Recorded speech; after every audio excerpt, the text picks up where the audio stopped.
ଓଡ଼ିଆ ଉପନ୍ୟାସ ପାର୍ଟ 2। କେଉଁ କଥାକାର ସମ୍ମାନ ନାୟକ ନାୟିକାଙ୍କୁ ନେଇ 3ଟି ଉପନ୍ୟାସ ରଚନା କରିଛନ୍ତି? ଉତ୍ତର ନିତ୍ୟାନନ୍ଦ ମହାପାତ୍ର। ହିଡ଼ମାଟି, ଭଙ୍ଗାହାଡ଼, ଘରଡିହ। ଉପନ୍ୟାସର ପ୍ରକାଶକାଳ ଅନୁଯାୟୀ ସୁରେନ୍ଦ୍ର ମହାନ୍ତିଙ୍କ ଉପନ୍ୟାସର କ୍ରମ ନିର୍ଣ୍ଣୟ କର। ଉତ୍ତର ନୀଳଶୈଳ, ହଂସଗୀତି, ଆଜୀବକର ଅଟ୍ଟହାସ, କୃଷ୍ଣାବେଣୀରେ ସନ୍ଧ୍ୟା। ଏଥିମଧ୍ୟରୁ କେଉଁଟି ନରସିଂହ ସାହୁଙ୍କ ରଚିତ ଉପନ୍ୟାସ? ଉତ୍ତର ଝଡ଼ର କବରୀ। ଯନ୍ତ୍ରାରୂଢ଼ ଉପନ୍ୟାସର ରଚୟିତା କିଏ? ଉତ୍ତର ଚନ୍ଦ୍ରଶେଖର ରଥ। ଏଥିମଧ୍ୟରୁ କେଉଁ କୃତି ପାଇଁ ଚନ୍ଦ୍ରଶେଖର ରଥ ଓଡ଼ିଶା ସାହିତ୍ୟ ଏକାଡେମୀ ପୁରସ୍କାର ପାଇଛନ୍ତି? ଉତ୍ତର ଅସୂର୍ଯ୍ୟ ଉପନିବେଶ। ଅଶାନ୍ତ ଅରଣ୍ୟ ଉପନ୍ୟାସର ସ୍ରଷ୍ଟା କିଏ? ଉତ୍ତର ସାତକଡ଼ି ହୋତା। କ ସ୍ତମ୍ଭ ସହ ଖ ସ୍ତମ୍ଭର ଉପନ୍ୟାସକୁ ଯୋଡ଼। କ ସ୍ତମ୍ଭ ଖ ସ୍ତମ୍ଭ। କ୍ଷଣପ୍ରଭା, ଝଞ୍ଜା, ରମା, ଢେଉ ଢେଉକା, ସୋନିଆ, ହଂସଗୀତି, ସୁଜାତା, ଅସୂର୍ଯ୍ୟ ଉପନିବେଶ। ଏଥିମଧ୍ୟରୁ କେଉଁଟି ଏକ ଦାର୍ଶନିକ ଉପନ୍ୟାସ? ଉତ୍ତର ଅସୂର୍ଯ୍ୟ ଉପନିବେଶ। ଏଥିମଧ୍ୟରୁ କେଉଁଟି ସାତକଡ଼ି ହୋତାଙ୍କ ରଚିତ ଉପନ୍ୟାସ ନୁହେଁ? ଉତ୍ତର କଶ୍ଚିତ୍ କାନ୍ତା। ଏଥିମଧ୍ୟରୁ କେଉଁଟି ରାଜେନ୍ଦ୍ର ପ୍ରସାଦ ଦାସଙ୍କ ରଚିତ ଉପନ୍ୟାସ? ଉତ୍ତର ଆଜି କାଲି ପରଦିନ। ସପ୍ତସିନ୍ଧୁ ଉପନ୍ୟାସ ପାଇଁ ନୃସିଂହଚରଣ ପଣ୍ଡା କେଉଁ ପୁରସ୍କାର ଲାଭ କରିଥିଲେ? ଉତ୍ତର ଓଡ଼ିଶା ସାହିତ୍ୟ ଏକାଡେମୀ। ଅନୁ ହଜିଯିବା ପରେ ଉପନ୍ୟାସର ରଚୟିତା କିଏ? ଉତ୍ତର ଶାନ୍ତନୁ କୁମାର ଆଚାର୍ଯ୍ୟ। କେଉଁ ଉପନ୍ୟାସ ପାଇଁ ନୃସିଂହଚରଣ ପଣ୍ଡା ସାରଳା ପୁରସ୍କାର ଲାଭ କରିଥିଲେ? ଉତ୍ତର ଖାରବେଳ। କେଉଁ ଉପନ୍ୟାସ ପାଇଁ ଶାନ୍ତନୁ କୁମାର ଆଚାର୍ଯ୍ୟ ଓଡ଼ିଶା ସାହିତ୍ୟ ଏକାଡେମୀ ପୁରସ୍କାର ଲାଭ କରିଛନ୍ତି? ଉତ୍ତର ନରକିନ୍ନର। କେଉଁ ଉପନ୍ୟାସ ପାଇଁ ଶାନ୍ତନୁ କୁମାର ଆଚାର୍ଯ୍ୟ ସାରଳା ପୁରସ୍କାର ଲାଭ କରିଛନ୍ତି?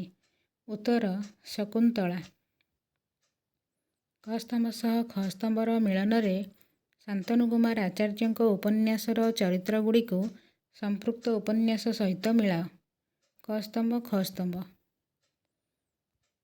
ଜାବାଳ, ଦକ୍ଷିଣାବର୍ତ୍ତ, ଲକ୍ଷ୍ମୀଧର, ଅନ୍ୟ ଏକ ସମୟ, ଅନ୍ୟ ଏକ ଭାରତ, ନଜିର ମିଆଁ, ନରକିନ୍ନର, ଦେବଦତ୍ତ, ଧରିତ୍ରୀର କାନ୍ଦ। କେଉଁ ଉପନ୍ୟାସ ପାଇଁ ମନୋଜ ଦାସ ଦ୍ୱିତୀୟ ସରସ୍ୱତୀ ସମ୍ମାନ ଲାଭ କରିଛନ୍ତି? ଉତ୍ତର ଅମୃତଫଳ। ପ୍ରସିଦ୍ଧ ଚରିତ୍ରରୈକ୍ୟ ଶାନ୍ତନୁ ଆଚାର୍ଯ୍ୟଙ୍କ କେଉଁ ଉପନ୍ୟାସରେ ସ୍ଥାନ ପାଇଛି? ଉତ୍ତର ଦକ୍ଷିଣାବର୍ତ୍ତ। ଏଥିମଧ୍ୟରୁ କେଉଁଟି ମନୋଜ ଦାସଙ୍କ ଅନୁବାଦିତ ଉପନ୍ୟାସ? ଉତ୍ତର ଗୋଧୂଳିର ବାଘ। ଏଗୁଡ଼ିକ ମଧ୍ୟରୁ କେଉଁଟି ରାଜନୈତିକ ଉପନ୍ୟାସ? ଉତ୍ତର ଧରିତ୍ରୀର କାନ୍ଦ। ଏଥିମଧ୍ୟରୁ କେଉଁଟି ମନସ୍ତାତ୍ତ୍ୱିକ ଉପନ୍ୟାସ? ଉତ୍ତର ଅମାବାସ୍ୟାର ଚନ୍ଦ୍ର। ଏଥିମଧ୍ୟରୁ କେଉଁଟି ଶ୍ରୀନିବାସ ଉଦ୍ଗାତାଙ୍କ ଉପନ୍ୟାସ ନୁହେଁ? ଉତ୍ତର ସୀତାର ଶୋଣିତ। ଏଥିମଧ୍ୟରୁ କେଉଁ ଚରିତ୍ରଟି ଅମାବାସ୍ୟାର ଚନ୍ଦ୍ର ଉପନ୍ୟାସର ନାୟକ? ଉତ୍ତର କାଉଲ। ଏମାନଙ୍କ ମଧ୍ୟରୁ କେଉଁଟି ବୀଣାପାଣି ମହାନ୍ତିଙ୍କ ପ୍ରଥମ ଉପନ୍ୟାସ? ଉତ୍ତର ସୀତାର ଶୋଣିତ। କଳ୍ପନା କୁମାରୀ ଦେବୀ କେଉଁ ଉପନ୍ୟାସ ପାଇଁ କେନ୍ଦ୍ର ସାହିତ୍ୟ ଏକାଡେମୀ ପୁରସ୍କାର ଲାଭ କରିଛନ୍ତି? ଉତ୍ତର ଅଚିହ୍ନା ବାସଭୂମି। କ ସ୍ତମ୍ଭ ସହ ଖ ସ୍ତମ୍ଭକୁ ସମ୍ପର୍କିତ କର। କ ସ୍ତମ୍ଭ ଖ ସ୍ତମ୍ଭ। ମନୀଷା ଅମାବାସ୍ୟାର ଚନ୍ଦ୍ର। ଗୋଦରୀ ବୁଢ଼ୀ ନର କିନ୍ନର।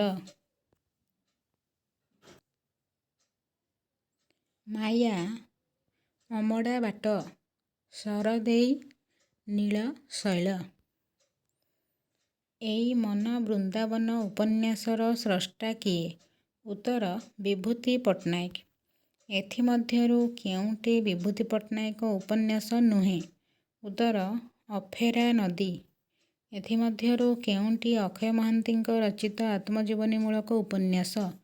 ଉତ୍ତର ଆର୍ଯ୍ୟ ଦାସର ଆତ୍ମଲିପି। କେଉଁ ଉପନ୍ୟାସ ପାଇଁ ବିଭୂତି ପଟ୍ଟନାୟକ ଓଡ଼ିଶା ସାହିତ୍ୟ ଏକାଡେମୀ ପୁରସ୍କାର ଲାଭ କରିଛନ୍ତି? ଉତ୍ତର ଅଶ୍ୱମେଧର ଘୋଡ଼ା। ଅନିକେତ ଉପନ୍ୟାସର ସ୍ରଷ୍ଟା କିଏ? ଉତ୍ତର ନିତ୍ୟାନନ୍ଦ ଶତପଥୀ। ବଢ଼ି ପାଣିର ଦାନ୍ତ ଉପନ୍ୟାସର ରଚୟିତା କିଏ? ଉତ୍ତର ପ୍ରସନ୍ନ ମିଶ୍ର।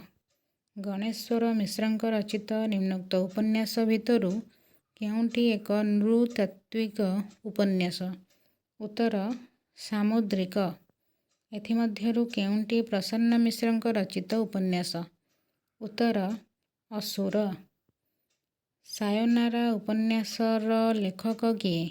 ଉତ୍ତର ଦୀନନାଥ ପାଠୀ। ଏଥିମଧ୍ୟରୁ କେଉଁଟି ରାଜନୀତିକ ଉପନ୍ୟାସ? ଉତ୍ତର ନେତା। ଏଥିମଧ୍ୟରୁ କେଉଁଟି ପ୍ରତିଭା ରାୟଙ୍କ ଦ୍ୱାରା ରଚିତ ପ୍ରଥମ ଉପନ୍ୟାସ? ଉତ୍ତର ଦୁଇଟି ଢେଉ। କେଉଁ ଉପନ୍ୟାସ ପାଇଁ ପ୍ରତିଭା ରାୟ ଓଡ଼ିଶା ସାହିତ୍ୟ ଏକାଡେମୀ ପୁରସ୍କାର ପାଇଛନ୍ତି? ଉତ୍ତର ଶିଳାପଦ୍ମ। ଏମାନଙ୍କ ମଧ୍ୟରୁ କେଉଁଟି ପ୍ରତିଭା ରାୟଙ୍କ ରଚିତ ଉପନ୍ୟାସ ନୁହେଁ? ଉତ୍ତର ଦେବଦାସୀ। ପ୍ରତିଭା ରାୟଙ୍କ କେଉଁ ଉପନ୍ୟାସ କୋଣାର୍କ ନାମରେ ହିନ୍ଦୀରେ ଅନୁବାଦ କରାଯାଇଛି? ଉତ୍ତର ଶିଳାପଦ୍ମ। ଏଥିମଧ୍ୟରୁ କେଉଁଟି ରାଜେନ୍ଦ୍ର କିଶୋର ପଣ୍ଡାଙ୍କ ରଚିତ ଉପନ୍ୟାସ? ଉତ୍ତର ଚିଦାଭାସ। ପ୍ରତିଭା ରାୟଙ୍କ କେଉଁ ଉପନ୍ୟାସ ବଣ୍ଡା ଜନଜାତିର ସଂସ୍କୃତିକୁ ନେଇ ରଚିତ ହୋଇଛି? ଉତ୍ତର ମଗ୍ନ ମାଟି। ଅଧ୍ୟାପକ ବିଶ୍ୱରଞ୍ଜନଙ୍କର କେଉଁ ଉପନ୍ୟାସଟି 1999 ମହାବାତ୍ୟାର କରୁଣ ଚିତ୍ର ଆଧାରିତ? ଉତ୍ତର ଚକ୍ର। କେଉଁ ଉପନ୍ୟାସ ପାଇଁ ପ୍ରତିଭା ରାୟ ମୂର୍ତ୍ତିଦେବୀ ପୁରସ୍କାର ଲାଭ କରିଛନ୍ତି? ଉତ୍ତର ଯାଜ୍ଞସେନୀ। ଦେବଦାସୀ ଉପନ୍ୟାସର ଲେଖକ କିଏ? ଉତ୍ତର ବିଜୟିନୀ ଦାସ। କେଉଁ ମସିହାରେ ପ୍ରତିଭା ରାୟ ଜ୍ଞାନପୀଠ ପୁରସ୍କାର ଲାଭ କରିଛନ୍ତି? ଉତ୍ତର 2011। ଦୁର୍ଗପତନର ବେଳ ଉପନ୍ୟାସର ସ୍ରଷ୍ଟା କିଏ? ଉତ୍ତର ପଦ୍ମଜପାଳ। ଏଥିମଧ୍ୟରୁ କେଉଁଟି ପଦ୍ମଜପାଳଙ୍କ ରଚିତ ଉପନ୍ୟାସ ନୁହେଁ? ଉତ୍ତର ଉତ୍ତରାଧିକାରୀ। ଏହା ମଧ୍ୟରୁ କେଉଁଟି ଅଣ-ଉପନ୍ୟାସ ଆଣ୍ଟିନଭେଲ? ଉତ୍ତର ଚିତ୍ରଗ୍ରୀବ। ଚିତ୍ରଗ୍ରୀବ ଉପନ୍ୟାସର ସ୍ରଷ୍ଟା କିଏ? ଉତ୍ତର ସଚ୍ଚି ରାଉତରାୟ। ଏଥିମଧ୍ୟରୁ କେଉଁଟି ସଚ୍ଚି ରାଉତରାୟଙ୍କ ଉପନ୍ୟାସ? ଉତ୍ତର କେଉଁଟି ନୁହେଁ? କଣ୍ଡୁରି ଚରଣ ଦାସ ଓ ବିଭୂତି ପଟ୍ଟନାୟକ କେଉଁ ଉପନ୍ୟାସର ଯୁଗ୍ମ ଲେଖକ? ଉତ୍ତର ରଙ୍ଗନଟୀ। କେଉଁ ଉପନ୍ୟାସ ପାଇଁ ଜଗଦୀଶ ମହାନ୍ତି ଓଡ଼ିଶା ସାହିତ୍ୟ ଏକାଡେମୀ ପୁରସ୍କାର ଲାଭ କରିଥିଲେ? ଉତ୍ତର କନିଷ୍କ କନିଷ୍କ। ଅନ୍ଧମୁହାଣୀ ଉପନ୍ୟାସର ସ୍ରଷ୍ଟା କିଏ? ଉତ୍ତର ଦେବରାଜ ଲେଙ୍କା। ଏଥିମଧ୍ୟରୁ କେଉଁଟି ଦେବରାଜ ଲେଙ୍କାଙ୍କ ରଚିତ ଉପନ୍ୟାସ ନୁହେଁ? ଉତ୍ତର ଧୂସର ସୂର୍ଯ୍ୟାସ୍ତ।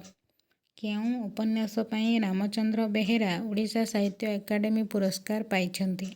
ଉତ୍ତର ଅଭିନୟର ପରିଧି। ଏଥିମଧ୍ୟରୁ କେଉଁଟି ରାମଚନ୍ଦ୍ର ବେହେରାଙ୍କ ଉପନ୍ୟାସ ନୁହେଁ? ଉତ୍ତର ଧୂର୍ ପୃଥିବୀର ତାରା।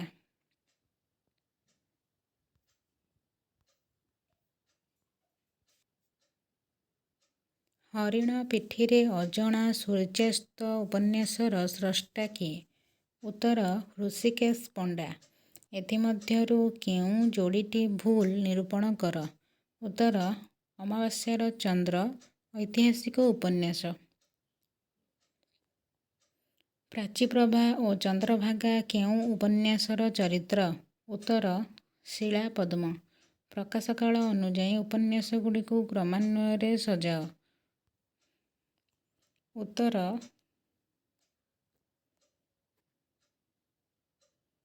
ନରକିନ୍ନର, ଅମାବାସ୍ୟାର ଚନ୍ଦ୍ର,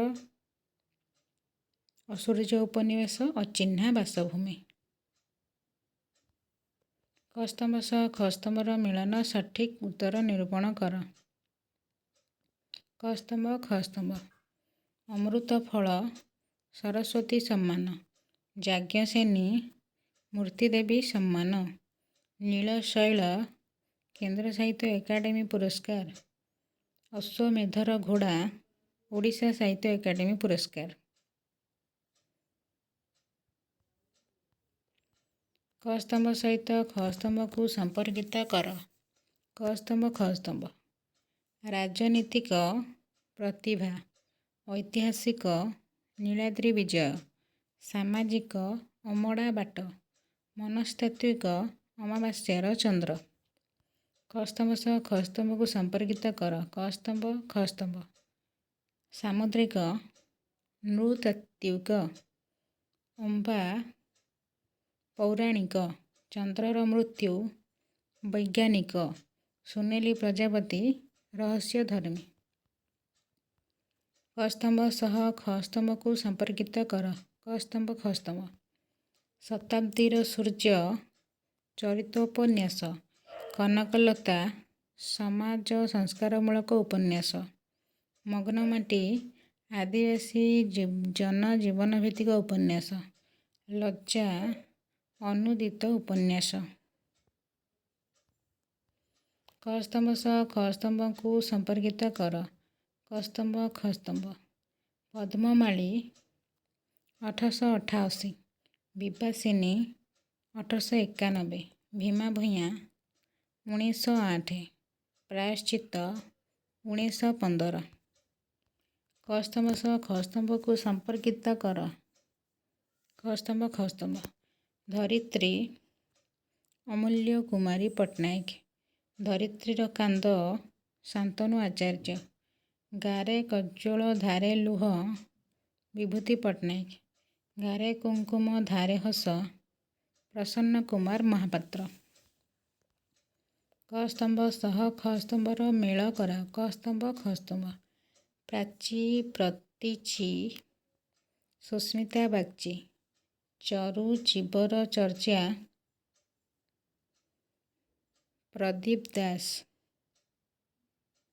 ଶୂନ୍ୟକାଳ ସତ୍ୟପ୍ରିୟ ମହାଳିକ, ନିଜ ସାଙ୍ଗେ ନିଜର ଲଢ଼େଇ ଗୌରହରି ଦାସ। କ ସ୍ତମ୍ଭ ସହ ଖ ସ୍ତମ୍ଭକୁ ସମ୍ପର୍କିତ କର। କ ସ୍ତମ୍ଭ ଖ ସ୍ତମ୍ଭ।